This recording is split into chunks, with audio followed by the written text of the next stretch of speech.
Ça, je vais pouvoir vous renvoyer, par la suite, le lien pour revisionner ce webinaire. Donc, voilà. Donc en fait, cette réunion, s'inscrit dans un programme de webinaire géographique, proposé par la Team France Export Normandie, dans le but de vous faire découvrir, les secteurs porteurs, sur les différentes zones. À l'issue de ce webinaire, en fait, il ne vous sera pas présenté, enfin proposé en tout cas de mission collective, début 2023, comme on a pu le faire habituellement sur 2022. Néanmoins, en fait, moi, je vais vous recontacter donc, assez rapidement pour, définir, vos besoins sur cette zone et puis, voilà, vous faire un petit point, avec vous, peut-être, reprogrammer, un échange avec les bureaux Arabie Saoudite et Koweït, avec votre conseiller référent à l'international de la Team France Export Normandie, hein. Donc, pour ce webinaire, ben, vous aurez la possibilité aussi de poser vos questions, via le chat. Et puis, bah, je remercie, de sa présence, Madia Bourfour, qui va intervenir, sur la partie, Koweït et puis ensuite, Rachid, Boulawine, pour, l'Arabie Saoudite. Voilà, donc moi je vais te laisser directement la parole, Madia D'accord. Donc et puis bonjour à tous et bienvenue. Donc je me présente, Bourfoun Madia, donc Business France au sein, des bureaux, du Koweït. Je suis accompagnée également de monsieur Soumfenji Rabi. Donc on va peut-être, débuter par, est-ce que vous voyez tous l'écran? Peut-être, partager les slides?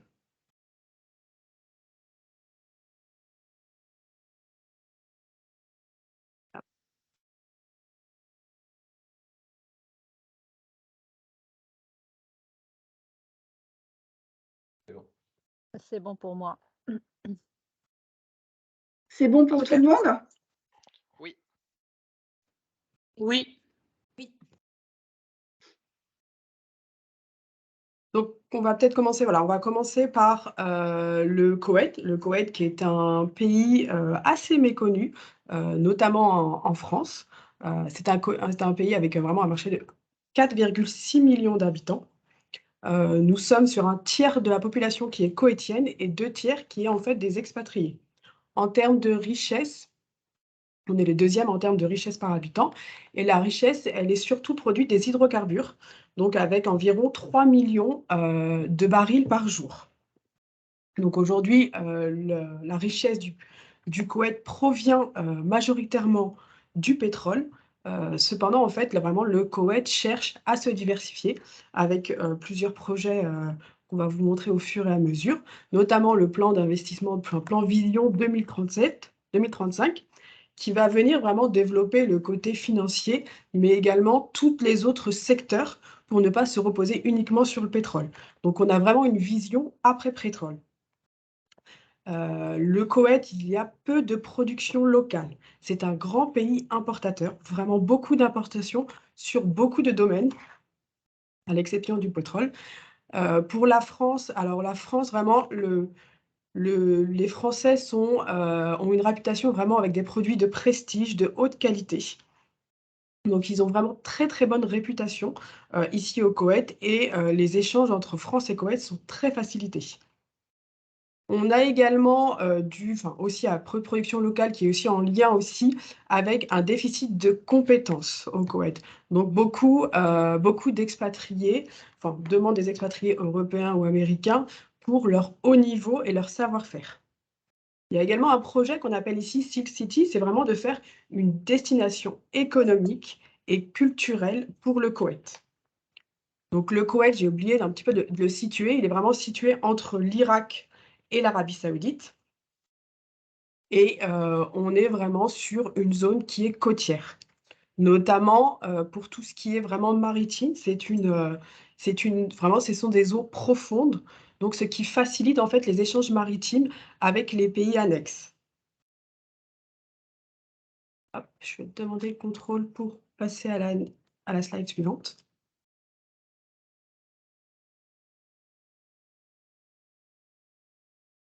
Donc, le Koweït est vraiment une terre d'opportunités. C'est un pays qui est très méconnu, donc il y a moins de concurrence, mais beaucoup d'opportunités, car c'est un pays qui est très riche et avec un fort pouvoir d'achat. Ici, les habitants vraiment ont un très, très fort pouvoir d'achat et c'est donc en fait la première chose que le divertissement pour les Koweïtiens est vraiment d'aller dans les malls, se balader et dépenser beaucoup d'argent. Donc, les secteurs qui sont porteurs pour l'importation. Il faut bien différencier les secteurs porteurs et vraiment les secteurs qui sont saturés, où il y a eu beaucoup d'importations, comme je prends l'exemple de l'automobile.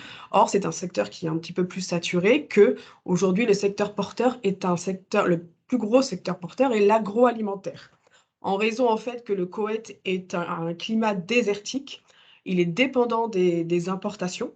Donc aujourd'hui, on est vraiment sur des très hautes chaleurs et c'est le seul pays qui n'a pas de lac et pas de réservoir d'eau. Donc les ressources en eau sont très limitées et on a aussi beaucoup d'infertilité des sols, ce qui crée du coup vraiment une très très forte importation des produits agroalimentaires, même si le pays cherche quand même à avoir une certaine sécurité alimentaire. Il reste, les importations en fait représentent 6 fois la production agroalimentaire locale. Pour faciliter en fait ces échanges agroalimentaires, il n'y a pas de taxe pour ce qui est importation vivant, fruits et légumes, vraiment les produits et on est vraiment sur à peu près 2,8 millions de dollars de produits alimentaires importés. Ils essaient quand même de promouvoir, vraiment l'agroalimentaire au Koweït, donc avec la production de festivals comme le Koweït International Agro-Food. On parle vraiment de international parce que, ils sont sur l'importation, donc ils présentent vraiment toutes tout ce qui est agroalimentaire, mais du monde entier et pas forcément, ce qui est, produit localement, car il y en a très, très peu. Pour ce qui est vraiment le deuxième secteur porteur, on est sur la santé, notamment les produits pharmaceutiques. Donc aujourd'hui, la santé représente 80% des dépenses de santé du pays. Aujourd'hui, l'habitude des Koweïtiens, c'est vraiment d'aller se faire soigner à l'étranger.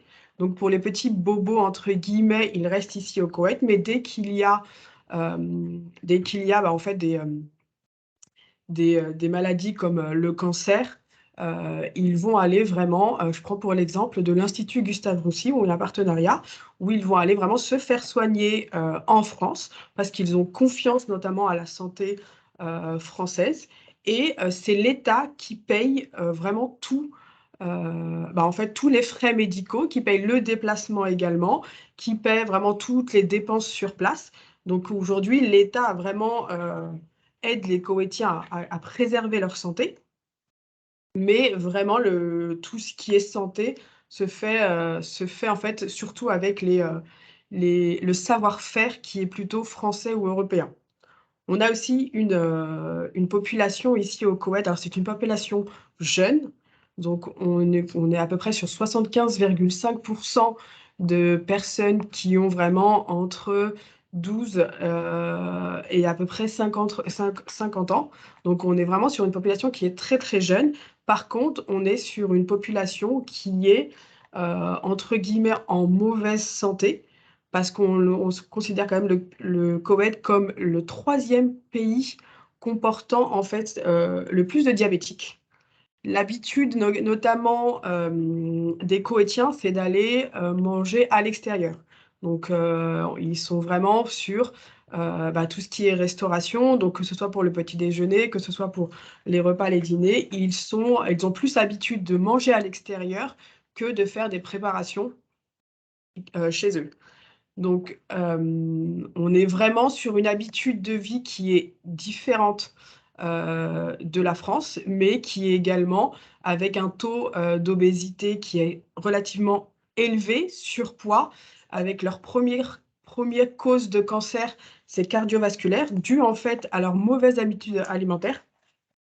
Donc, ça reste une population qui n'est pas en très bonne santé, avec une espérance de vie qui est de 77 ans, donc qui est relativement jeune.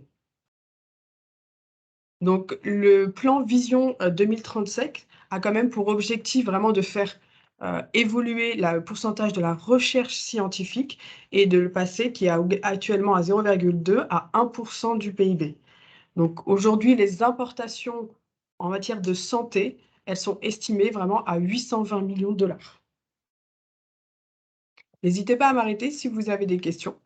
Donc, ils sont également en amélioration pour tout ce qui est santé. Ils ont créé également un hôpital qui est le 6e plus grand hôpital et vraiment demande tout ce qui est européen, français notamment, et également américain pour tout ce qui est équipement, mais également médicaments, tout ce qui est aussi pour la recherche, donc des aides pour la recherche, et pour pouvoir en fait aussi développer un savoir-faire qui est aussi local.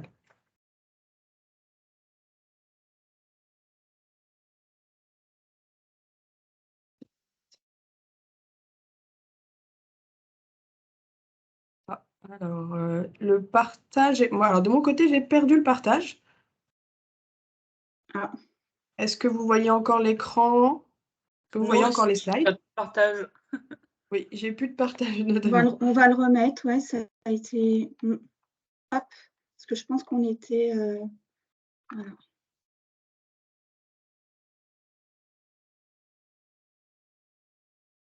C'est revenu pour tout le monde? Oui, oui. Ouais.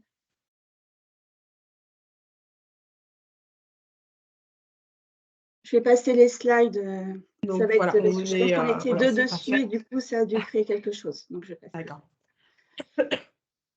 Donc, le 3e secteur porteur est vraiment IT, logiciel, solutions informatiques. Aujourd'hui, le Koweït se considère comme une ville connectée. 100% des habitations ont une connexion Internet, que ce soit vraiment des plus jeunes aux plus âgés. Mais ils ont également en fait 2 lignes téléphoniques. Le téléphone est ici indispensable. La télécommunication, elle représente 4,5% du PIB vraiment total, et elle est aussi intégrée au sein des entreprises. Par exemple, on est sur l'utilisation forte de WhatsApp pour avoir une réactivité. Beaucoup de réservations se font sur WhatsApp. Majoritairement, tous les restaurations ont un site Instagram. Ce sont vraiment les réseaux sociaux sont très, très utilisés ici au Koweït. Ils font beaucoup de publicité via les réseaux et souhaitent d'ailleurs de plus en plus utiliser tout ce qui est nouvelles technologies pour leur faciliter dans les entreprises, mais également dans la vie courante. Ils sont vraiment très, très ouverts à tout ce qui est solutions informatiques, tout ce qui peut faciliter la vie du Koweïtien, ils sont preneurs. Il faut vraiment avoir cette vision des choses où le Koweïtien a besoin de solutions. C'est quelqu'un qui utilise beaucoup tout ce qui est ordinateur et ils sont à jour sur toutes les nouvelles technologies. Ce ne sont pas des personnes qui vont produire cette nouvelle technologie. Par contre, ils vont l'acheter. Le gouvernement également prône en fait cette façon de penser.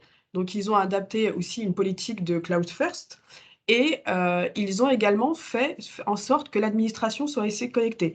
C'est-à-dire qu'aujourd'hui, les cartes d'identité sont également sous forme d'application, mais également sous forme de QR code où elles peuvent être connectées. Si vous allez dans un hôpital, vous pouvez donner votre QR code qui est en fait gage de carte d'identité.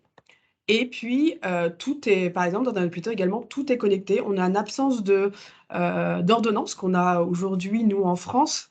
Il n'y a pas d'ordonnance au Koweït. En fait, lorsque vous allez chez le médecin, vous allez à la pharmacie, il a déjà vos coordonnées, il a déjà, en fait, les médicaments, il a déjà préparé les médicaments, vous n'avez plus qu'à récupérer. Donc, il y a vraiment cette connexion administrative, que ce soit entre le privé ou le public. Donc là, j'ai pris l'exemple des hôpitaux qui sont connectés aux pharmacies, qui sont connectés également au laboratoire, où on a vraiment quelque chose qui est structuré et on a juste en fait en tant que client, en tant que patient, de montrer un QR code qui est en fait notre carte d'identité et tout ce qui est administratif derrière. Dans la vision 2035, ils intègrent également le plan national de transformation numérique. Donc, aujourd'hui, au Koweït, beaucoup de choses, en fait, ils souhaitent vraiment tout numériser, vraiment tout dématérialiser, mais également aller plus loin, c'est-à-dire dans le développement de l'intelligence artificielle, par exemple.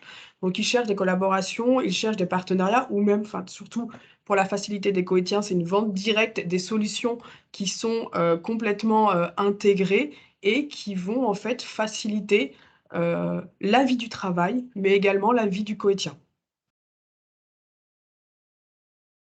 Hop, est-ce que c'est possible de passer sous la slide suivante? Ouais, voilà.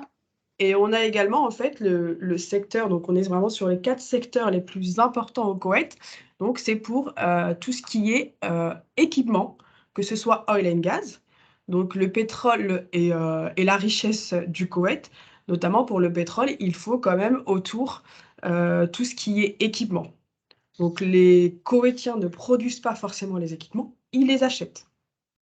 Que ce soit également dans le BTP, où aujourd'hui il y a un projet de construction d'un réseau ferroviaire, donc qui est quand même qui est estimé aujourd'hui à 10 millions de dollars. Et on est aussi sur une expansion de l'aéroport. Donc aujourd'hui, nous avons déjà 2 aéroports au Koweït. On est sur un petit pays, mais quand même, il y a beaucoup d'échanges. Donc là, vraiment, on est sur une expansion avec vraiment 1 million de dollars. Et il y a d'autres projets qui sont prioritaires au Koweït, comme le camp militaire ou une maternité vraiment dédiée et des bâtiments de justice qui ont déjà, en fait, qui ont déjà tout ce qui est préparé. On parle de vraiment monnayant parlant. Et là, c'est vraiment plus qu'à mettre en place le projet. Et le Koweït est le 3e consommateur mondial d'électricité, ce qui est assez énorme pour un petit pays, entre guillemets, par habitant, derrière la Norvège et l'Islande. Donc vraiment, pour récapituler un petit peu sur le Koweït, on est vraiment sur un pays où la richesse est basée sur le pétrole, essentiellement sur le pétrole, même si le gouvernement cherche à voir l'après-pétrole. Ils sont dépendants des importations. Aujourd'hui, la France a vraiment une belle réputation au Koweït. Ils ont confiance aux produits français. C'est vraiment un gage de prestige, mais également de qualité. Ils sont vraiment pro-échange avec tout ce qui est produit français. Et le petit bémol du Koweït, c'est que c'est un pays qui n'est pas connu, qui est très très peu connu, notamment en France, et où il y a un peu moins de concurrence que nos voisins. Donc là, c'est un avantage pour toutes les entreprises françaises qui cherchent vraiment à faire de l'importation. Aujourd'hui, le Koweït a besoin, clairement, c'est un besoin de ces importations. Que ce soit dans l'agroalimentaire pour l'alimentation des Koweïtiens, parce qu'aujourd'hui, on ne peut pas produire de la matière première ici au Koweït. Le climat n'est vraiment pas... on est sur un climat désertique, donc en été, on est sur du 50 degrés, si ce n'est du 55 degrés, donc voilà, c'est quasiment impossible de préserver vraiment tout ce qui est agroalimentaire tout au long de l'année, même s'ils essayent quand même d'avoir un minimum, d'avoir une sécurité. Au niveau de la santé, c'est pareil, ils sont sur vraiment de la confiance européenne. Donc, ils ont plus confiance vraiment aux médecins européens, au savoir-faire européen. Et ce n'est pas, malheureusement, pas une population qui, même si ça tend à changer, qui n'est pas en très bonne santé, avec beaucoup d'aliments qui sont malheureusement gras, puis un peu beaucoup sucrés, qui fait qu'on est quand même le 3e pays avec le plus de diabétiques. Donc, c'est un pays vraiment connecté, et également un pays...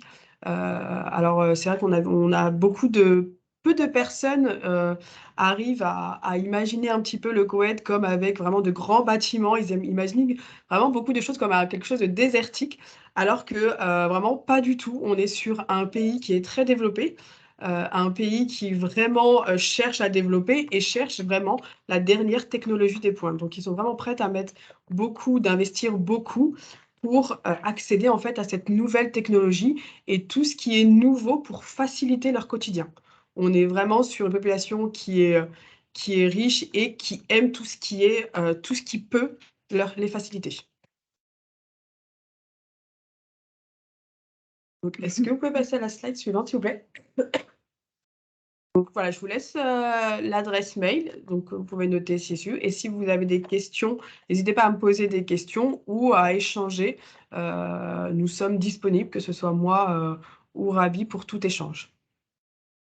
Je vais peut-être laisser du coup la main à Rachid s'il n'y a pas de questions, mais il ne faut pas hésiter.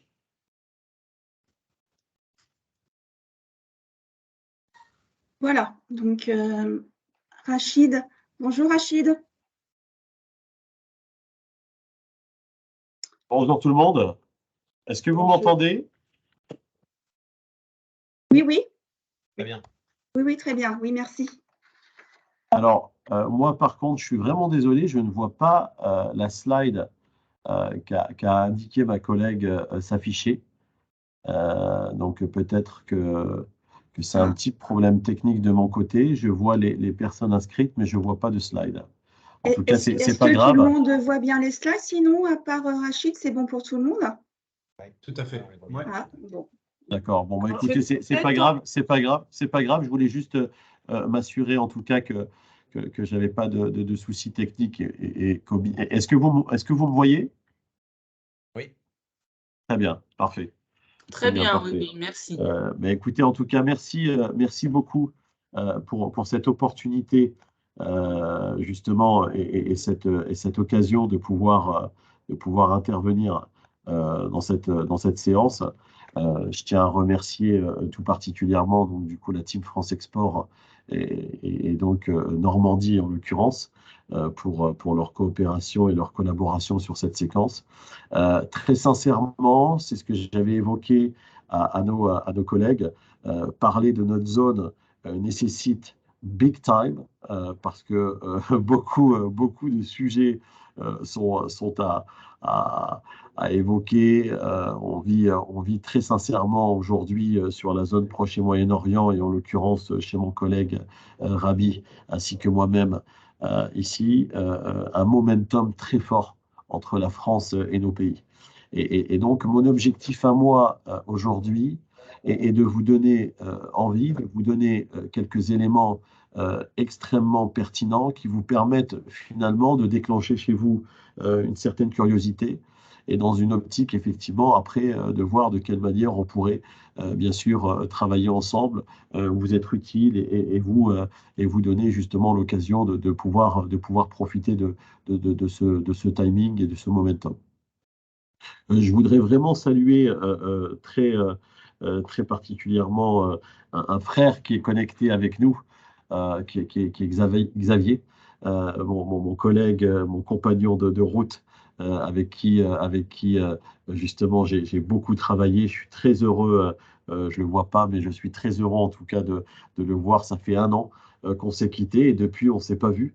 Mais je pense très très fort à toi et je suis très heureux de voir un peu tout ce qui est en train de se passer pour toi et pour les partenaires justement sur la Normandie. Et voilà, je voulais te dire aussi que tu me manquais beaucoup et que j'étais très content justement de te revoir ici. Donc moi, je vais vous parler dans un premier temps de ce qui se passe aujourd'hui ici et de la transformation que vit l'Arabie Saoudite. Je ne sais pas si on voit les 3 slides que j'ai préparés, mais qui sont 3 slides sur lesquels finalement vous allez pouvoir comprendre en quelque sorte qu'aujourd'hui, les vannes sont ouverts sur le plan purement transformation et à 360 degrés au niveau sectoriel. C'est que l'Arabie Saoudite, il y a 3 ans, c'était un pays encore très fermé, un pays qui ne s'ouvrait pas sur le monde, un pays qui n'avait pas du tout d'ambition, qui était encore très ancré dans ses racines, dans des sphères, on va dire, très négationnistes, avec une forte présence justement des Moutawas, qui sont en fait tout simplement une police religieuse, et donc qui floisonnisait vraiment l'économie et qui floisonnisait en quelque sorte le développement économique du pays. L'arrivée d'un prince héritier aujourd'hui qui devient le patron, il n'est pas encore roi, mais aujourd'hui c'est lui qui drive cette ambition 2030, a mis en place une stratégie qui consiste aujourd'hui à faire de l'Arabie saoudite une économie majeure dans sa région et un partenaire de premier choix au niveau mondial. Et cette situation s'est extrêmement intensifiée depuis justement le Covid, la sortie de Covid, et surtout aujourd'hui avec ce que vit le monde en matière de changement justement géopolitique, en matière de situation de crise. Et vraiment l'offensive de charme qu'on présentait justement pendant les années de Covid en Arabie saoudite s'avère aujourd'hui être très payante. Premier défi numéro un, l'Arabie saoudite veut absolument sortir de cette image de pays carburant, de ce pays producteur de pétrole, de ce pays producteur d'énergie, et se développer justement sur des nouveaux secteurs, des secteurs qui deviennent les tendances numéro une en Arabie saoudite, qui sont les tendances justement de la green energy, qui sont les tendances justement de la culture, qui sont les tendances du tourisme, et tout ça sous un timing extrêmement serré qui est 2030. Donc, réduction de la dépendance justement historique du pétrole, remettre justement les Saoudiens au travail avec l'arrivée de 250 000 nouveaux entrants sur le marché chaque année.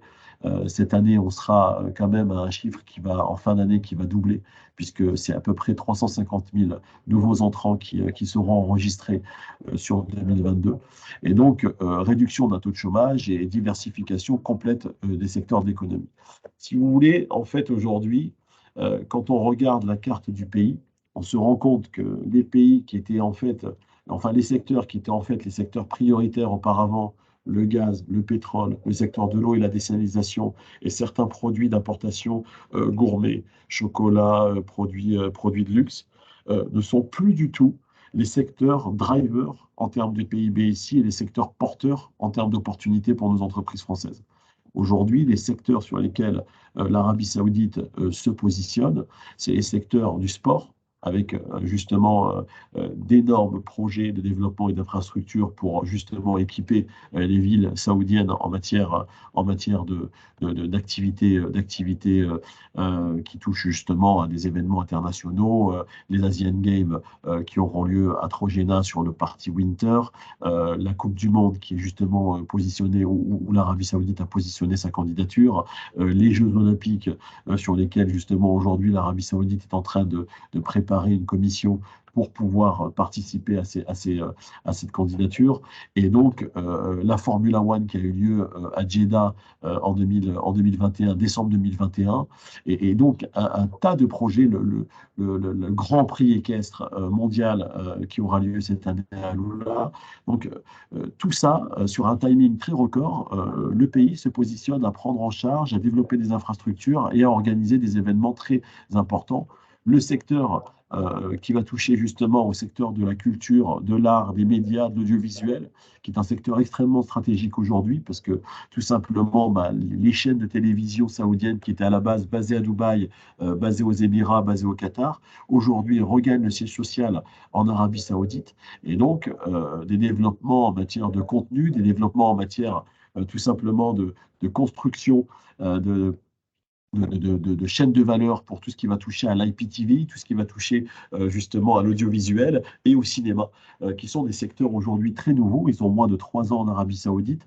Et l'Arabie saoudite, effectivement, prévoit de mettre le paquet dans ces secteurs-là. Et ça demande du coup de l'expertise, ça demande des entreprises et des équipements pour pouvoir installer tout ce réseau ici en Arabie saoudite. On va parler aussi d'un secteur qui est un secteur extrêmement stratégique sur lequel le bureau est de plus en plus en train de se positionner, c'est le secteur du tourisme et des services. Il faut comprendre un sujet, c'est que la Red Sea, la mer Rouge, n'a jamais été exploitée. Les marinas n'existaient pas. Les yachts saoudiens étaient des yachts qui étaient parqués soit sur Dubaï, soit sur Sharm el-Sheikh. Et aujourd'hui, quand on regarde le parc de yachts au niveau du Moyen-Orient. On s'en rend compte tout simplement qu'une grande partie des yachts saoudiens n'étaient même pas installés, n'étaient même pas parqués sur l'Arabie saoudite. Le projet aujourd'hui du pays, sur 2030, est d'arriver avec une nouvelle offre, une offre de tourisme qui va justement permettre aux Saoudiens déjà de pouvoir voyager dans leur propre pays, puisque le Saoudien et la Saoudienne, à la base, c'était plutôt des déplacements à l'international. Mais aujourd'hui, l'offre saoudienne est en pleine construction. Des grands projets de développement de leisure et de tourisme sont en train de se positionner sur la mer Rouge. Et tout ça, bien sûr, avec de l'expertise internationale.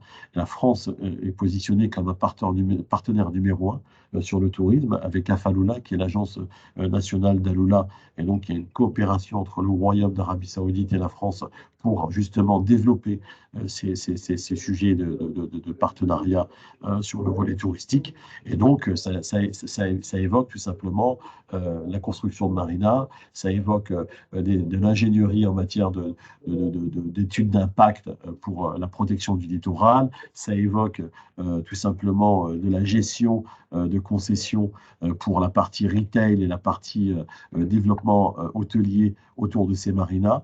Donc, des sujets sur lesquels nos collègues ici, nos équipes, sont extrêmement bien implantés, bien intégrés. Et tout ça sous la houlette d'une seule entreprise qui est Red Sea. Red Sea Company, qui est une société du PIF, donc du Fonds souverain, et qui pilote cette grande ambition. Un secteur très stratégique aujourd'hui aussi qu'on a mis en avant et qu'on a mis en priorité justement en Arabie Saoudite, c'est le secteur des énergies vertes et le secteur des data centers. Alors, c'est un peu ce qui se passe aujourd'hui dans pas mal de pays émergents, une stratégie de tout simplement avoir les données en local. Donc, toute entreprise qui s'installe, toute activité économique qui consiste à tout simplement gérer de la donnée, de la data, va être tout simplement obligatoirement implantée dans le pays, intégrée dans le pays. Et tout ça passe par du coup des infrastructures en matière de data center, une expertise sur le data center, avec tout ce qui va toucher à l'énergie saving, à la sécurité des data centers, à la sécurité des données, et donc à l'expertise de stockage justement de ces data centers. Et on a une offre française, on a des entreprises françaises qui aujourd'hui prospectent l'Arabie Saoudite. Et dans ce sens, quand on parle de data center, on parle d'énergie verte, et dans l'énergie verte, on parle de transition énergétique. Et aujourd'hui, je peux parler aussi des Émirats. L'Arabie Saoudite et les Émirats sont les deux moteurs sur ce volet-là, notamment sur l'hydrogène, avec les projets les plus importants au monde en matière justement d'énergie verte et de transformation d'énergie avec l'hydrogène vert. Donc, un secteur extrêmement en vogue, la mobilité du futur. Parce qu'en fait, ce qui est en train de se passer ici, c'est tout simple. C'est que vous avez aujourd'hui l'apparition de nouvelles villes. Il faut prendre en compte un élément extrêmement important sur ce pays. C'est que si on calcule les investissements qui ont été réalisés de 2020 à 2022 dans les infrastructures dédiées aux nouvelles villes, on est sur un montant d'1 trillion de dollars. 1 trillion. 1 trillion US dollars a été mis sur la table pour investir dans les infrastructures et donc dans ces nouvelles villes. Et ces nouvelles villes ont tous une thématique bien appropriée. La nouvelle ville du futur ici, sur Qiddiya, qui est à 30 km de Riyad, est une ville tournée autour du divertissement, avec les plus grands aquaparks et parcs à thème qui seront justement construits. Une entreprise française y est positionnée en matière d'infrastructure, c'est Bouygues. Ils ont remporté un contrat d'1 milliard de dollars, d'accord, sur Qiddiya, cette ville du divertissement. Et tout ça est aujourd'hui extrêmement stratégique pour nous parce que cette ville aura besoin aussi donc de services, d'eau, de déchets, d'énergie, d'électricité, et aussi tout simplement de services contenus liés justement à ces parcs à thème. C'est un projet stratégique de la Vision 2030 et ça figure justement dans les priorités du pays. Et nous, Business France, avec nos partenaires, nous positionnons des entreprises françaises pour gagner des parts de marché auprès de ces projets. Une deuxième ville qui est en pleine construction et qui concerne une ville tournée autour de l'héritage et de la culture est Diriyah Gate. On est sur un projet de 10 milliards de US dollars, D'accord? Nous étions avec une délégation justement cette semaine d'architectes, parce que ces villes ont besoin d'être dessinées, ont besoin d'être restaurées, ont besoin d'expertise pour tout ce qui va toucher justement à la protection de l'héritage et la protection du patrimoine.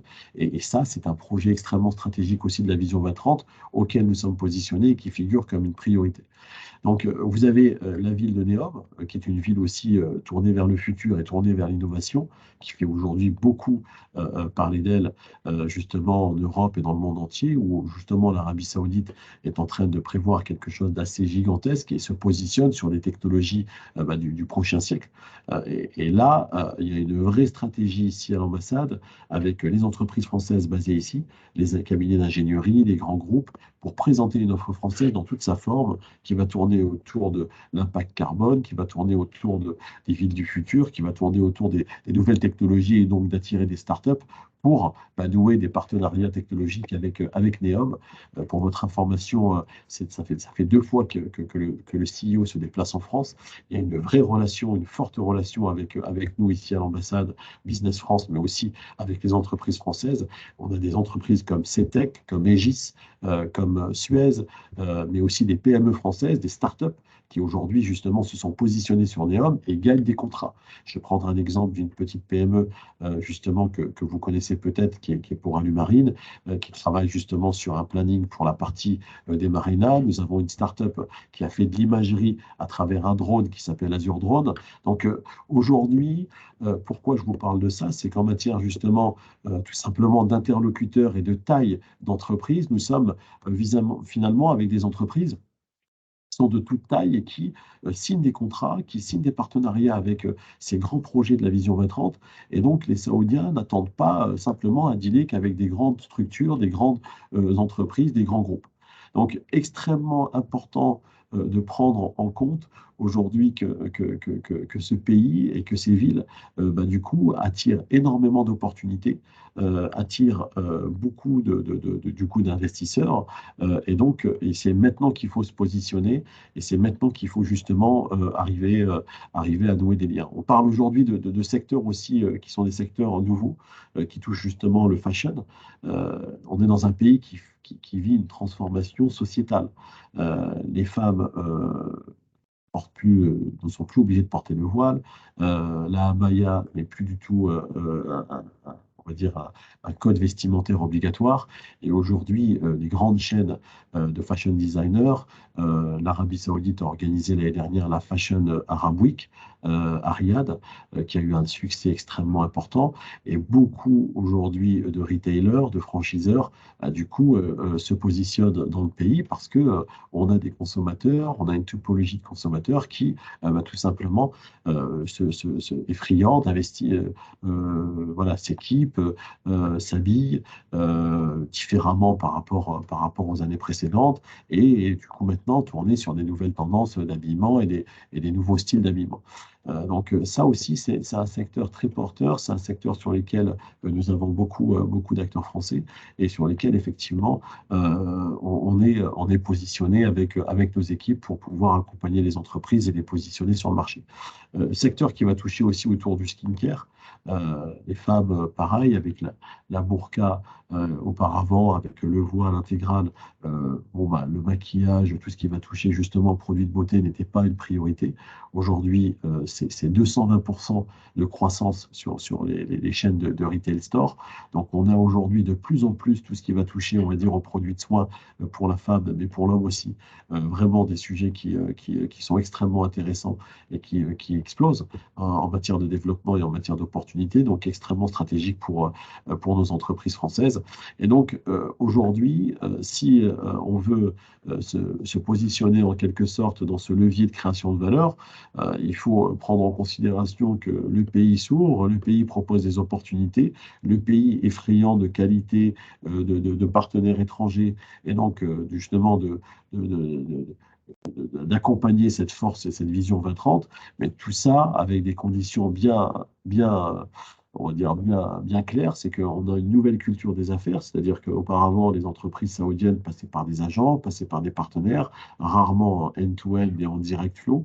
Aujourd'hui, sachez que voilà, les Saoudiens aussi attendent que l'entreprise se positionne dans le pays, s'installe, s'ouvre, vient faire du transfert de technologie, vient proposer du contenu en local parfois quand il s'agit justement des grands projets d'infrastructure où les contrats sont quand même assez colossaux, recrute du salarié saoudien, fait de la formation. Donc, ce qui est important à prendre en compte, alors on n'est pas sur tous ces secteurs confondus, puisque quand on vend des crèmes, on ne va pas faire du transfert de technologie, ou on ne va pas aller recruter 100 personnes, ouvrir un bureau ici, on va passer par un distributeur, on va passer par un agent. Par contre, il y a des secteurs sur lesquels, effectivement, si on veut se positionner, ben, il faut se projeter, il faut avoir une empreinte en local, il faut avoir un groupe en local. Donc, une démarche aujourd'hui qu'on appelle ici le shift, parce qu'en quelque sorte, tout ça se fait de manière assez rapide, parfois sans même pour autant que les Saoudiens soient véritablement on va dire prêts. Et tout ça représente en quelque sorte pour l'Arabie Saoudite et pour nos entreprises une nouvelle terre d'opportunités. Et quand je dis pour l'Arabie Saoudite, c'est aussi pour les acteurs économiques du pays.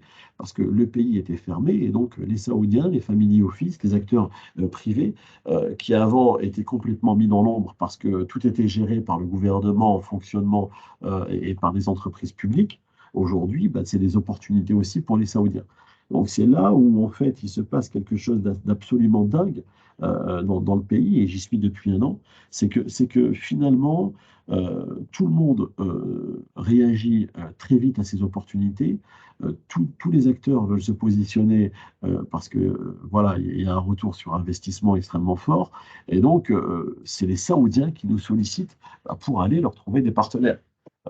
On est vraiment dans une approche qui est aujourd'hui assez formidable, c'est que nous sommes submergés par des demandes d'entreprises saoudiennes très solides, très sérieuses, qui veulent investir. C'est-à-dire qu'ils ne se positionnent pas simplement comme un simple revendeur, qui veulent investir dans des startups, qui veulent investir dans des entreprises avec un vrai savoir-faire de PME pour tout ce qui va toucher à l'agroalimentaire, aux produits surgelés, comme justement à de l'IP pour de la fintech, et donc qui ont besoin aujourd'hui bah, du coup de trouver ces partenaires avec qui ils vont pouvoir construire cette nouvelle ambition.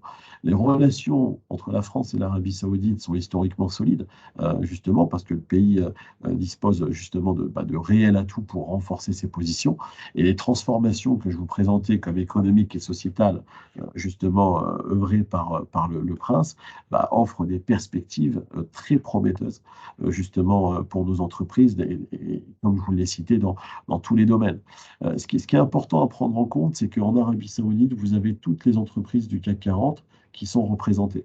Et toutes ces entreprises aujourd'hui ont pour objectif de ramener un écosystème. C'est justement le pacte qu'elles ont signé avec leurs donneurs d'ordre en local, qu'ils soient publics ou qu'ils soient gouvernementaux. Et donc, vous avez des grands groupes ici. On l'a eu là, il n'y a pas très longtemps avec le secteur de l'eau, puisque nous avons accompagné une trentaine d'entreprises françaises, PME françaises, qui se positionnent dans le secteur de l'eau et des déchets. Les grands groupes français, avec leurs partenaires, ont pour objectif de venir avec un écosystème parce que c'est dans leur contrat, c'est dans leur due diligence, et donc aujourd'hui, c'est vraiment un objectif fort, et ça se traduit bah, du coup systématiquement par des nouveaux partenariats pour des entreprises PME françaises qui veulent s'ouvrir à des nouveaux marchés, qui ont un vrai savoir-faire et qui peuvent complètement challenger l'offre concurrente en local.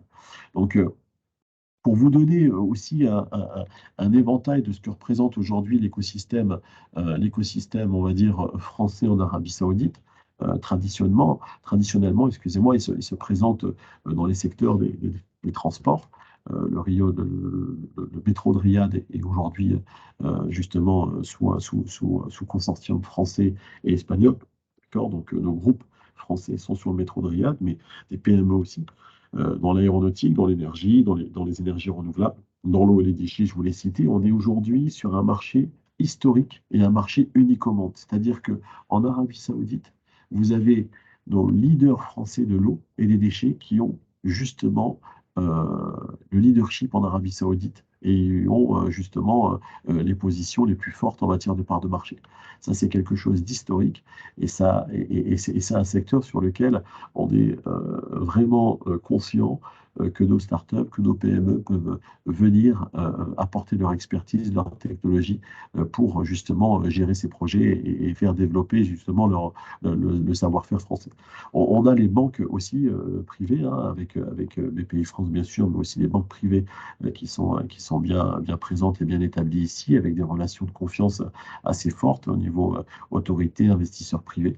Donc BNP Paribas, Crédit Agricole, Société Générale, Natixis sont tous ici présents et ont une forte activité auprès de l'écosystème. Sur le plan commercial, vous donner quelques éléments, c'est que la France aujourd'hui, on a une part de marché qui représente à peu près 4,5% dans le total des importations saoudiennes. Hein, aujourd'hui, on a pris, je pense, l'équivalent de 1,8 sur l'année dernière et on se situe à peu près au huitième rang des fournisseurs pour l'Arabie Saoudite. Et là, je ne parle pas que des grands groupes, hein, je parle de tout secteur confondu.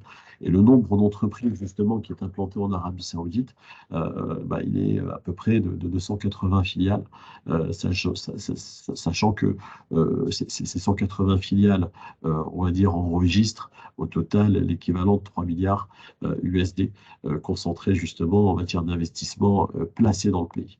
Donc c'est assez important. À la différence, on a des Saoudiens qui commencent petit à petit à regarder les investissements en France. Ce n'est pas le cas, par exemple, des Émiriens et des Qataris. Je ne sais pas si c'est le cas aussi pour nos amis du Koweït, mais en tout cas, le pays a une petite présence en France, mais c'est un sujet sur lequel il commence de plus en plus à regarder. Et celle-ci, elle est essentiellement concentrée sur l'immobilier résidentiel et l'hôtellerie. Donc, le sujet vraiment de cette démarche avec vous tous, pour moi, c'était de vous dire que, premièrement, les indicateurs sont ouverts. Premièrement, les indicateurs sont ouverts. On est sur un pays avec 12% de dette. 12% de dette, d'accord? C'est important de souligner. Avec une force de frappe qui est le PIF, d'accord? Qui est le Public Investment Fund, qui est leur fonds souverain et qui aujourd'hui investit à 70% sur l'ensemble des secteurs de la vision 2030. Et le fonds souverain représente 900 milliards USD, d'accord? On a un indicateur santé publique et santé bancaire ouvert. On a une économie qui présente 9% en enregistrement septembre 2022, 9% de croissance, et qui va stabiliser à peu près à 8% en fin d'année de croissance sur l'activité 2022. On a une économie, on va dire, purement moyenne classe qui consomme énormément, qui se libère, qui s'ouvre à des nouvelles tendances, qui écoute de la musique, qui veut avoir accès à la culture, qui veut se divertir, qui veut voyager, qui veut consommer des produits, justement des produits étrangers, qui s'habille différemment. Et tout ça, c'est, on va dire, un réservoir de consommateurs qui représente à peu près 20 millions en matière de moyenne classe, sachant que les 17 millions supplémentaires sont vraiment upper et sont sur la catégorie luxe, mais qui concernent pour le coup quelque chose de très important finalement pour nous en matière d'indicateurs pour le développement. Ce que je voulais aussi évoquer, qui est un point extrêmement important, c'est que le pays est en train de signer des partenariats au niveau monde.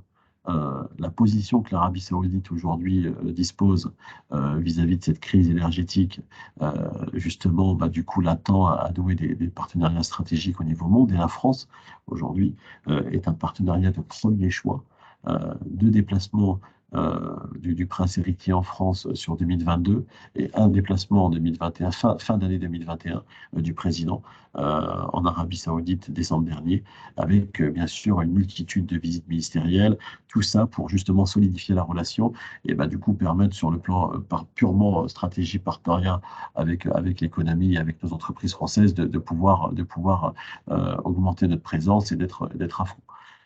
Donc le momentum, il est là. nos entreprises ont un vrai succès déjà en local. Celles que nous arrivons à faire venir ici, parce que encore les entreprises ont besoin d'être rassurées, encore les entreprises ont besoin vraiment de savoir comment les choses se passent en local et avec qui elles doivent travailler et quels sont leurs bons partenaires, quels sont les bons chevaux de course avec qui il faut coupler une offre. Et ça, c'est notre travail, c'est notre rôle ici chez Business France. Et on est bien entouré, on est entouré de nos partenaires purement donc chambres de commerce, on est entouré des CCE, on a des coachs aujourd'hui et une cellule purement dédiée justement au soutien des entreprises françaises où Business France en est le pivot pour du coup tabler sur les secteurs porteurs, aider nos entreprises, quelle que soit leur taille, quel que soit leur secteur d'activité, et donc de les mettre en face des vraies réalités de ce pays et de les faire accélérer sur l'Arabie Saoudite. Donc, le message que je voulais vous adresser, c'est que le timing, il est là. C'est qu'il faut se préparer parce qu'on arrive quand même sur un pays avec des enjeux purement culturels, même si justement les Saoudiens sont de nature très accueillante, sont de nature très ouverte. Et c'est pas du tout justement l'image qu'on a des Saoudiens, mais il faut venir ici, il faut venir les rencontrer pour le croire et pour le voir. Et aujourd'hui, on se rend compte à quel point justement les forces de proposition que les Saoudiens nous mettent sur la table et donc le confort aussi qui nous présentent quand il s'agit de partenariats qui les intéressent est systématiquement très intéressant pour l'ensemble de nos entreprises que nous accompagnons.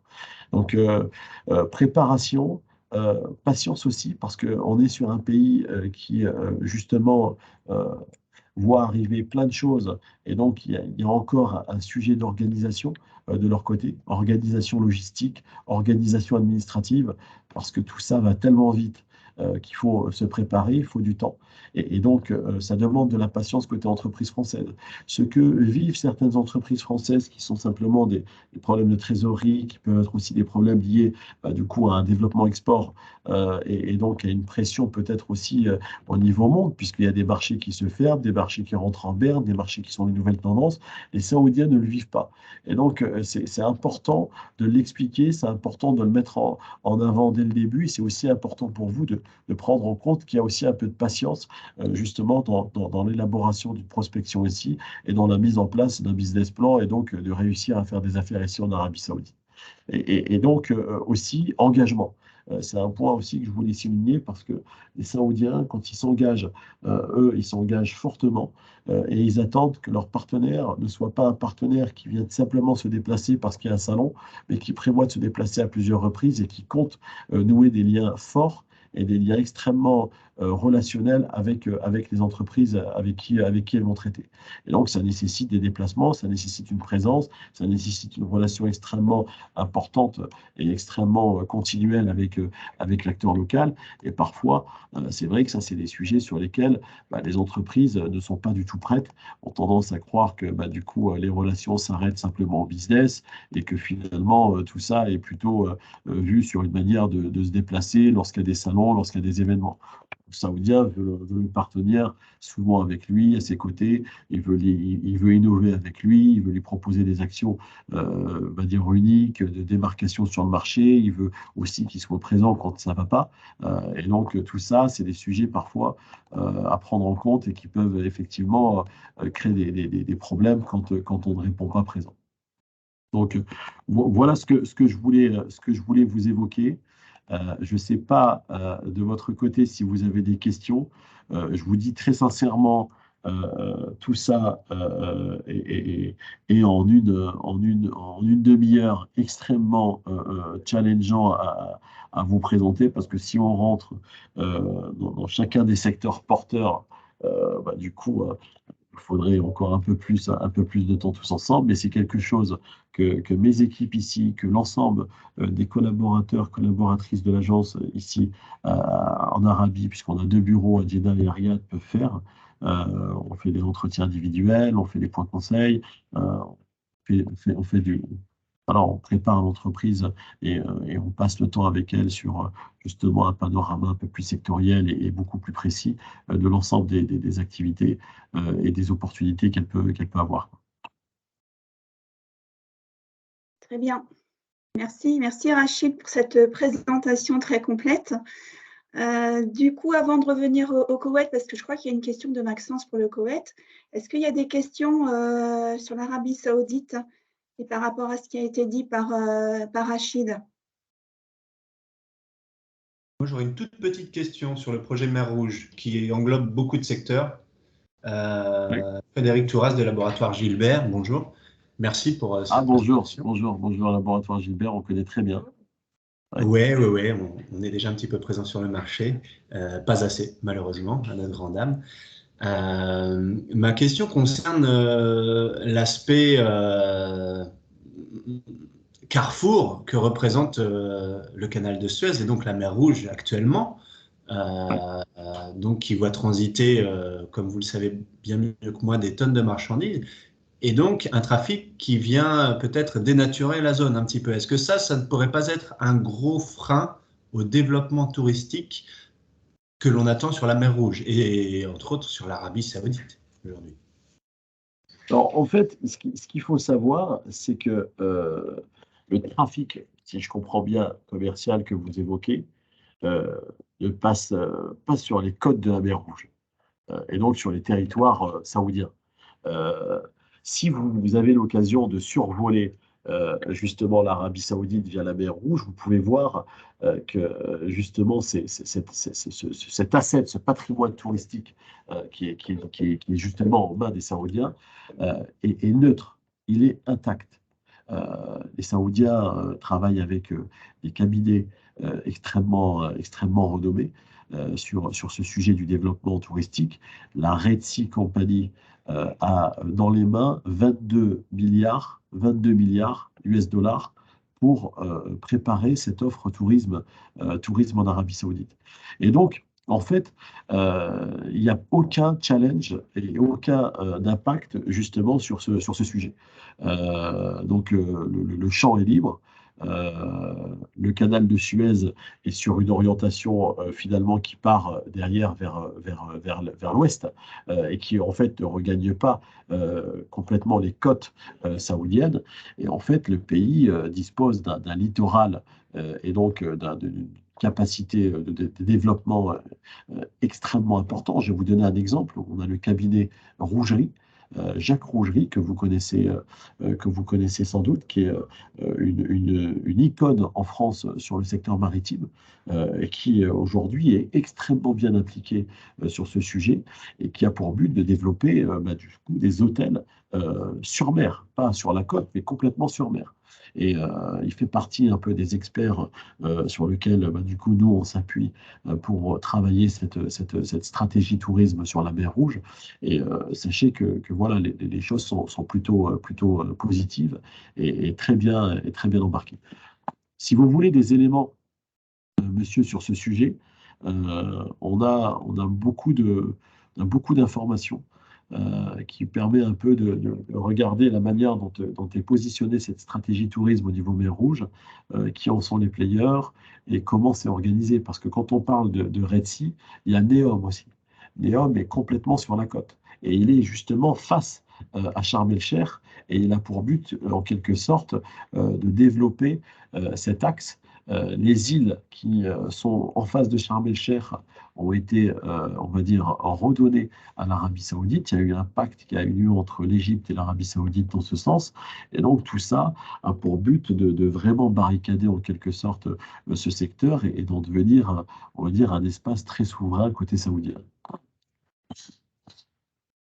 Ok, mais merci pour ces détails. Si vous avez besoin d'éléments, Monsieur Touras, sur ce sujet, faites-moi un petit mail. Si vous voulez qu'on en parle un peu dans le détail, je peux aussi mettre mon collègue qui est vraiment le spécialiste du tourisme. Mais avant même un call, je peux vous envoyer des informations assez pertinentes dans ce sens. Très bien, mais je ne manquerai pas de revenir vers vous. Merci beaucoup. Merci. Alors, j'ai vu Très qu'il y avait bien. une question de Monsieur Bérard. Oui, alors il y a une question sur le Koweït, effectivement. Il y a une question sur le concernant Koweït l'Arabie Saoudite. et aussi sur Au l'Arabie vu de la Saoudite, vision effectivement. 2030 Ouais. des relations Ouais, je vais diplomatiques essayer de- actuelles, est-ce que les institutions et le royaume entreprend de collaborer sur le plan sportif avec les pays voisins?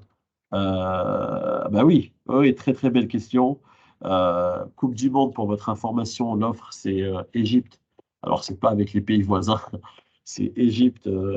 C'est un pays voisin, l'Égypte, hein, c'est un grand partenaire de l'Arabie Saoudite. Égypte, Grèce, c'est l'offre que les Saoudiens ont remis pour leur candidature à l'organisation de la Coupe du Monde. Euh, il faut comprendre un truc sur la zone. Ce sont des amis. Il y a eu des grandes tensions pendant le Covid. Les vols interdits, on ne pouvait plus voler, le Qatar ne peut plus aller en direct sur l'Arabie. Tout ça s'est remis en place par un leadership qui est celui du prince, pour en fait créer en quelque sorte une cohésion politique et donc une nouvelle vision que la zone veut donner au monde, avec l'ouverture de nouveaux partenaires, les Chinois, les Russes et l'Asie du Sud-Est. Euh, mais Émirats, Qatar, Koweït, Arabie Saoudite, il y a une guerre commerciale. Il y a une guerre commerciale extrêmement forte. Parce qu'aujourd'hui, les Saoudiens, du coup, ces projets de développement, bah, ça ne fait pas l'affaire du Qatar et des Émiriens, puisque les Saoudiens ont tendance quand même à plutôt aller se divertir au Bahreïn et aux Émirats, aussi à investir dans ces pays. Et là, aujourd'hui, le prince leur demande maintenant d'investir dans leur royaume, de se divertir dans leur royaume, et il prévoit dans cette vision 2030 justement des projets de nouvelles villes pour aller justement aller dépenser leur argent. Il faut faire le calcul. C'est l'équivalent, tenez-vous bien, de 17 milliards USD que les Qataris dépensent en divertissement, loisirs, tourisme, au niveau de la zone. Que les Saoudiens, excusez-moi, dépensent au niveau de la zone, en dehors de leur pays. C'est énorme. Euh, et ça, c'est juste sur la zone. On ne parle pas des Saoudiens qui vont en France, qui vont aux États-Unis, qui sont sur la Côte d'Azur. Cette vision, elle a été aussi basée sur des éléments purement financiers. Il y a effectivement des chiffres mirobolants quand on regarde la slide 3, les méga projets. Et ce sont des projets prioritaires, hein. Ce sont des projets, là, les projets qu'on a mis sur la slide 3 sont des projets véritablement prioritaires. Les chiffres sont mirobolants, mais ces chiffres sont tablés sur des return on investment vraiment calés. Des investissements du coup qui tout simplement feraient doper le PIB versus tout simplement cette énergie pétrolière qui est aujourd'hui la manne numéro une, avec le Hajj bien sûr, qui est la manne numéro une de revenus du pays. Donc il y a une guerre commerciale avec Dubaï, une guerre des sièges sociaux. Pour votre information, aujourd'hui, vous travaillez avec Aramco, la société pétrolière publique, vous travaillez avec une société dans l'eau. Si les projets dépassent l'équivalent de 200 millions d'euros, systématiquement, le siège social doit être sur l'Arabie Saoudite. Alors, pas maintenant, mais c'est en préparation sur 2025. Donc, mais dès maintenant, les acteurs aujourd'hui commencent à indiquer à leurs partenaires, quand les montants sont importants, qu'il faut avoir le siège social en Arabie Saoudite pour gagner des contrats. Et beaucoup de nos entreprises et beaucoup des entreprises étrangères ont un siège social à Dubaï ou à Abu Dhabi. Il y a une guerre vraiment commerciale, il y a une guerre commerciale aussi au niveau des soft lands, il y a une guerre commerciale au niveau des financements, il y a une guerre commerciale au niveau de l'image et du soft power, parce que du coup, bon exemple, c'est le Qatar, hein, et son soft power. Et aujourd'hui, voilà, les pays voisins sont un peu dans cette approche-là. L'Expo à Dubaï a eu un grand succès, a permis quand même de positionner les Émirats sur beaucoup de choses en matière d'innovation, en matière d'attractivité, en matière de développement de partenariats. Et aujourd'hui, les Saoudiens s'engagent dans cette guerre aussi de compétition. Dans ces collaborations, j'entends des confrontations sportives, surtout dans le sport amateur. Le sport aujourd'hui, si vous regardez à l'échelle investissement, hein, je comprends bien investissement, l'Arabie Saoudite se positionne sur à peu près tous les secteurs sportifs, toutes les activités sportives au monde. NEOM, ça va se faire. Cet événement du Asian Winter Game qui est organisé, avec tout ce que ça comporte en matière d'impact environnement et autres. C'est clair, on peut dialoguer là-dessus, mais ça va se faire. ça va nécessiter ça va nécessiter des équipements, de l'expertise, la remontée de chaînes mécaniques. Beaucoup d'entreprises françaises, justement, à travers le cluster montagne, peuvent complètement se positionner. C'est des secteurs qui sont extrêmement ambitieux et extrêmement prioritaires dans le pays. À Riyad, vous avez Sport Boulevard, c'est une entreprise du PIF, c'est rattaché à la Royal Commission de Riyad. Elle a pour investissement de budget 600 millions d'euros et ils ont 12 kilomètres d'investissement pour équiper pour le public des équipements sportifs sur ce boulevard-là. C'est Sport Boulevard, c'est un projet gigantesque. Beaucoup d'entreprises se positionnent. Et ça, c'est des éléments aujourd'hui qui sont des éléments concrets qui vous donnent une idée un peu de ce qui est en train de se passer. On a une entreprise française qui va signer avec un grand compte saoudien sur le e-gaming, sur tout ce qui va toucher justement au logiciel du e-gaming, c'est e-spot. Donc, les Saoudiens aussi organisent des grandes arcades, des grandes conférences autour de ce secteur-là. Donc, vous regardez un petit peu ce qui est en train de se passer au Moyen-Orient dans le secteur du sport et vous allez souvent voir remonter tout simplement le drapeau de l'Arabie Saoudite dedans parce que c'est un soft power et c'est une ambition et c'est une jeunesse. Un élément que je ne vous ai pas indiqué, c'est qu'on est en train de parler d'un pays où 78% de la population a moins de 25 ans. 78% de la population a moins de 25 ans. Donc cette vision 2030 qui est en train de se présenter avec l'organisation de concerts pour les jeunes, cette organisation d'événements sportifs, d'événements culturels, la construction de musées qui est en train d'exploser ici en Arabie Saoudite, les galeries d'art, tout ce développement est encouragé par 78% de la population. Parce que ce sont des jeunes, parce que ce sont des jeunes qui veulent vivre justement identiques de ce qu'ils peuvent avoir dans leur pays voisin, en l'occurrence ici pour référence les Émirats. Et puis, ce sont des gens qui sont cultivés, qui sont connectés, qui sont ouverts. Vous avez aussi des grands nombres de subscribers sur les réseaux sociaux, Twitter, Facebook.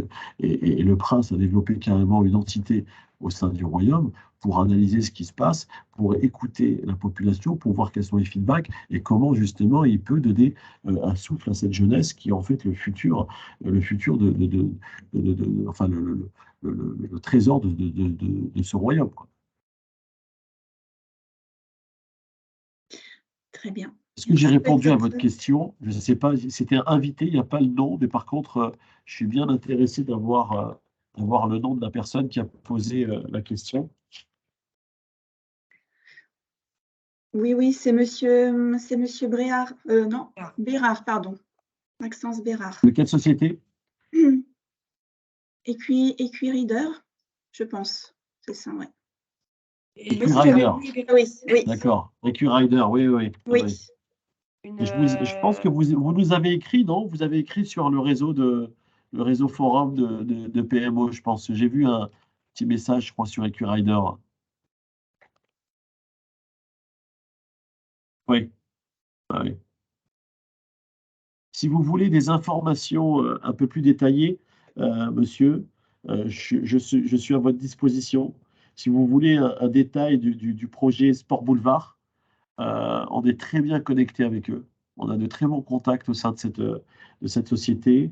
Et si vous avez une idée d'un concept que vous voulez leur présenter, sachez que c'est quelque chose qu'on peut faire pour vous. Envoyez-nous votre mail ou écrivez-moi directement et j'organiserai ça volontiers. Je mets mon mail, comme ça on ne sait jamais. Alors, il y avait également une question par rapport à l'équitation pour le Koweït. Donc pour répondre, alors l'équitation ici au Koweït, c'est vraiment aussi une histoire de tradition. Le cheval vraiment arabe fait partie de la tradition koweïtienne. Alors pour rappeler un petit peu l'histoire, c'était vraiment suite à l'invasion 1991 où il y a eu beaucoup de chevaux qui ont été tués et ça a vraiment été à un moment une priorité, notamment pour l'émir, en fait, développer la reproduction, l'élevage et bien sûr d'importer aujourd'hui beaucoup d'équipements en relation en fait avec tout ce qui est équitation. Aujourd'hui, tout ce qui est produit pour animaux, on est à une importation vraiment aliment 38,8 millions de dollars. Ça, c'était en 2020. Et il y a également en fait d'événements très appréciés autour de l'équitation au Koweït. Donc, il y a le festival vraiment international du cheval arabe au Koweït qui a le soutien de l'émir. Et on a également une conférence internationale des éleveurs du Koweït qui se déroule vraiment tous les ans et auquel l'État en fait, vraiment propose une belle enveloppe pour garder cette tradition et développer vraiment tout ce qui est en rapport avec l'équitation. Mais pas que l'équitation, il y a également le sport qui entre aujourd'hui en jeu et qui devient aussi une des priorités pour le Koweït. Donc, Oui, peut-être pour aller oui, plus loin.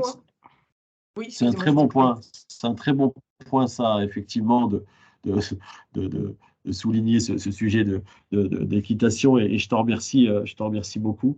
Pourquoi? Parce qu'on discute avec la Normandie. Et donc, s'il y a bien un savoir-faire aussi qu'on peut mettre en évidence pour des pays comme nous, les Émirats, le Koweït, le Qatar et l'Arabie Saoudite, on est sur des vrais sujets de développement en matière d'équitation. Je vous ai mis quelques éléments marché. Les sujets aujourd'hui, c'est tout simplement le développement d'infrastructures équestres pour nous. C'est tout ce qui va toucher à la génétique. C'est ce qui va toucher aussi à l'univers du cheval dans son sens santé. Donc voilà, les équipements santé qu'on pourra faire venir ici, l'expertise pour augmenter la performance et la productivité, mais aussi son volet sécurité du cheval. La plupart des haras saoudiens ne sont pas équipés. En fait, ils ont leurs chevaux ici sur une période assez courte, qui est de 2-3 C'est mois. vrai que c'est Sinon, pareil après, pour les le chevaux sont transférés en Europe. Donc, tout ça est vraiment super important et intéressant pour nous. Si vous avez de votre côté des solutions et des expertises qui rentrent dans ce sens, on sera preneur. Et c'est vrai que les principaux importateurs sont nos voisins, la Belgique et l'Allemagne. Un peu moins la France, donc c'est vraiment, je dirais plutôt dommage pour la France. Mais les Belges et les Allemands font beaucoup d'importations vraiment au niveau de l'équitation et tout ce qui est en rapport avec l'équitation. Donc quand je parle d'équitation, je parle des chevaux, mais également vraiment l'élevage, la reproduction qui a été vraiment au Koweït pendant un certain temps une des priorités pour préserver cette tradition notamment. Et, euh, et le garder également comme un des sports favoris des Koweïtiens. Mais c'est vrai que là, depuis quasiment 2 ans, il y a vraiment une explosion du sport et ici au Koweït. Bon, ça a été beaucoup sensibilisé par l'État, mais on a également le comportement du Koweïtien qui aujourd'hui cherche à avoir une vie entre guillemets un peu plus saine et des structures sportives ont explosé. On a eu la semaine dernière, juste la semaine dernière, en fait, vraiment l'ouverture de l'académie PSG ici au Koweït.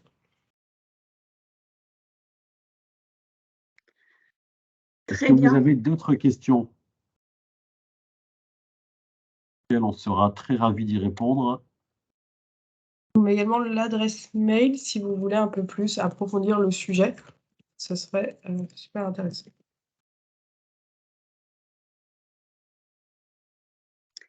S'il n'y a pas Pas de d'autres questions? questions, peut-être Xavier, on va pouvoir conclure et en remerciant vraiment voilà, Madia et Rachid pour ces vraiment présentations très complètes et très intéressantes.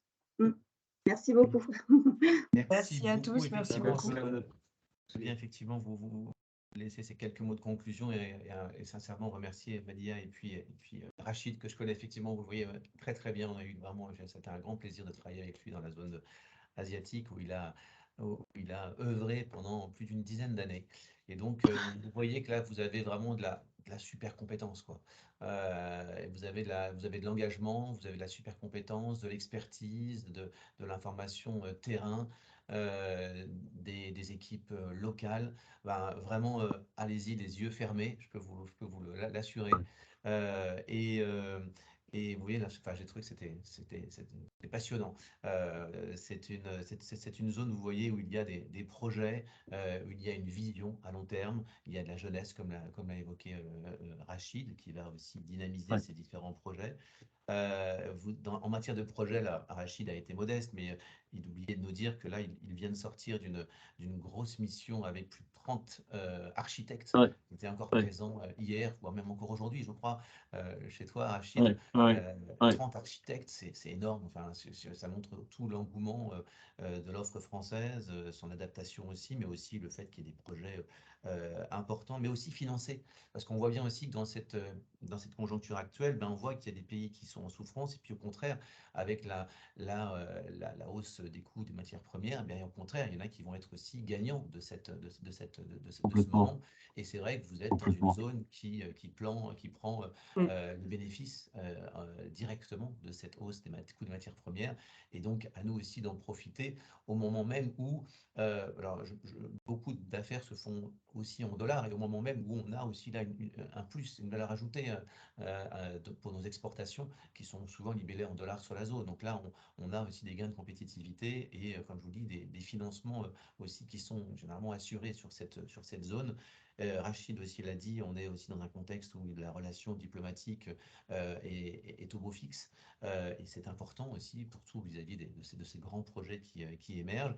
Et puis, vous l'avez vu, il y a une équipe de France de l'export, cette TFE qui est extrêmement soudée et compétente sur place. Et vous pourrez aussi compter sur nous, sur la TFE normande que vous connaissez, qui elle aussi est là pour vous préparer et vous projeter sur ces marchés. Là, c'était aujourd'hui juste un avant-goût de ces projets qu'il y a sur l'Arabie Saoudite et le Koweït. On a eu l'occasion il y a quelques temps de faire aussi un point avec notre ami Pierre Ramirez, qui est un autre ambassadeur de la Normandie, qui est maintenant basé au Qatar, comme vous le savez.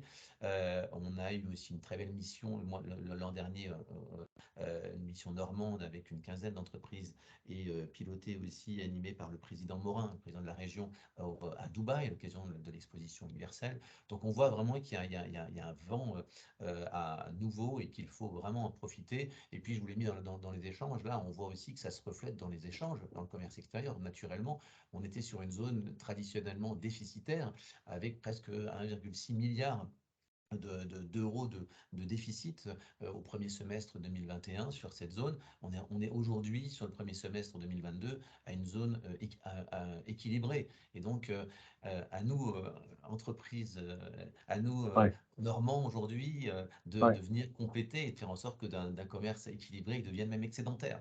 Donc, voilà pour les mots de conclusion. Encore une fois, bravo, merci. Et puis, allez-y, vraiment les yeux fermés. Et puis, on sera là pour vous préparer. C'est une zone qui vaut la peine. Superbe, superbe. Merci beaucoup, Xavier. Merci beaucoup. Voilà. Écoutez, on en arrête là aujourd'hui, même si on aurait pu encore continuer pendant longtemps. Cet échange, Tu sais, t'avoir en vidéo, vraiment, je me dis, je vais annuler ma matinée et je vais continuer la discussion avec toi, tu vois. C'est adorable. Merci beaucoup. Merci à tous les partenaires. Et puis, voilà, comme Xavier l'a dit, on est à votre disposition. Et à nous le feu pour avancer, quoi. Et merci Béatrice. À très bientôt. Toute l'organisation. Merci Béatrice. Merci tout le monde. Au revoir. Béatrice, merci à tous. Merci beaucoup. Bonne journée. Belle journée à tous. Au revoir. Au revoir. Merci, bonne journée. Merci.